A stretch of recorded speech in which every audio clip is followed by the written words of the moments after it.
Namaste. Myosin ortho and neuro physiotherapy centre येथे aquatherapy किंवा hydrotherapy ही service उपलब्ध आहे. ॲक्वाथेरपी म्हणजे नक्की काय, तर पाण्यात केलेले व्यायाम ह्याला म्हणतात ॲक्वाथेरपी. ट्रेन्ड फिजिओथेरपिस्ट ज्यांनी ॲक्वाथेरपी मध्ये सर्टिफिकेशन केलेले आहे हे तुम्हाला पाण्यामधील व्यायाम हे सांगतात. तर ह्याचा काय फरक असतो की पाण्यात केलेला व्यायाम आणि जमिनीवर केलेला व्यायाम ह्याच्यामध्ये काय फरक आहे. तर पाण्यात केलेल्या व्यायाम मध्ये आपण बॉयन्सी हा जो कॉन्सेप्ट आहे तो वापरतो. बॉयन्सी म्हणजे काय, तर जमिनीवर जेव्हा आपण उभारतो तर गुरुत्वाकर्षण शक्ती आपल्या प्रत्येक जॉईंटवर आणि आपल्या बॉडीवर ऍक्ट करते, ज्याच्यामुळे प्रत्येक जॉईंटवर प्रेशर असतं. पण जेव्हा पेशंट पाण्यामध्ये उभा असतो, बॉयन्सी ह्या फोर्समुळे पेशंटचं वजन किंवा प्रत्येक जॉईंटवरचं वजन हे विरुद्ध दिशेला असतं. म्हणजे काय, तर प्रत्येक जॉईंट आणि स्नायू हा ऑफलोड होतो पाण्यामध्ये.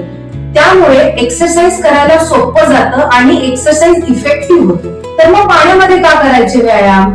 फॉर एक्झाम्पल, कोणाची जर सर्जरी झालेली असेल किंवा पायात विकनेस आहे, हातात विकनेस आहे, जमिनीवर त्याला व्यवस्थित व्यायाम करता येत नाही, पण तोच मनुष्य किंवा तोच पेशंट पाण्यामध्ये अजूनही इफेक्टिव्ह व्यायाम करू शकतो. का, तर पाणी हेल्प करतं. पाण्याचा जो बॉयन्सी फोर्स आहे त्याच्यामुळे कोणतीही एक्सरसाइज खूप इफेक्टिव्ह होऊ शकते.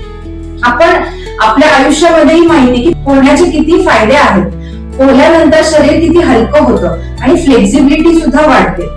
तर पाण्यातले व्यायाम रिसेंट रिसर्च नुसार सुद्धा हे जास्त इफेक्टिव्ह आहे.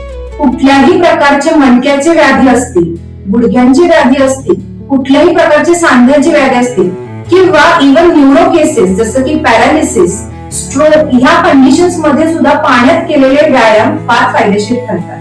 तर नक्की भेट द्या myosin ortho neuro physiotherapy centre Satara येथे. धन्यवाद.